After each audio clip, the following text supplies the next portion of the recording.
Hello everyone, সবাই কেমন আছো? আজ আমি তোমাদেরকে আমার ছাদ বাগানের কিছু ফলের গাছ দেখাবো।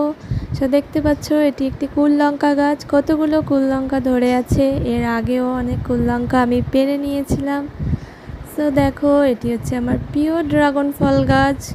ড্রাগন ফল গাছে 3টে ফ্লাওয়ার চলে এসছে, 2-1 দিনের ভিতরেই ফুটে যাবে। আর এই হচ্ছে একটি ফল ধরে আছে গাছে। সো এরও আগে তোমরা ড্রাগন ফলের ভিডিও দেখেছো নিশ্চয়ই বন্ধুরা। তো এবার আমি তোমাদেরকে আপেল কুল গাছ দেখাচ্ছি। দেখো, এটি আমি একটি গামলাতে রিপোর্টিং করেছি। সো এরই মধ্যে কতগুলো ফুল এবং কুঁড়ি চলে এসেছে। দেখো, প্রত্যেকটি ডালেই ফুল এবং কুঁড়িতে ভরে গেছে। সো কতগুলো ফলে পরিণত হয় দেখা যাক, তখনও তোমাদেরকে দেখাবো। তো দেখো বন্ধুরা, এই কামরাঙা গাছটি আমি এখনও রিপোর্টিং করিনি। তো এটি পেয়ারা গাছের গোড়াতে রেখে দিয়েছি, পরে করে দেব। সো এটি হচ্ছে আমার নীলকণ্ঠ ফুল গাছ। প্রিয় নীলকণ্ঠ ফুল, মহাদেবেরও খুব প্রিয়, আমার খুবই ভালো লাগে। দেখো গাছটি কত সুন্দর লাগছে।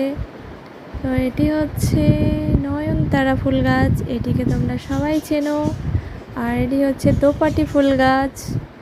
আর এই যে দেখছো গোলাপ, 3 রকম কালারের গোলাপ আমার ছাদ বাগানে আছে। তো এই যে দেখো, কুঁড়ি এবং ফুল ফুটে আছে। তো এই হচ্ছে বেল গাছ, মহাদেবের প্রিয় বেল গাছ। তো এই বেলপাতা দিয়ে মহাদেবকে আমরা পূজা দিই। ওই যে আমাদের মহাদেব বসে আছে ছাদ বাগানটিকে আলোকিত করে।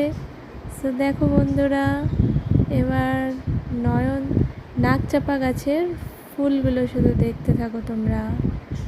এই যে দেখো, নাকচাপা গাছে কতগুলো ফুল ফুটেছে। ফুলে পুরো সাদা হয়ে আছে গাছটা। দেখো বন্ধুরা, প্রত্যেকটি নাকচাপা গাছে প্রচুর ফুল ফুটে আছে। আর আমার ছাদ বাগানের ভিডিও যদি তোমাদের ভালো লেগে থাকে, লাইক, কমেন্ট, শেয়ার, সাবস্ক্রাইব করে পাশে থেকো। বাই।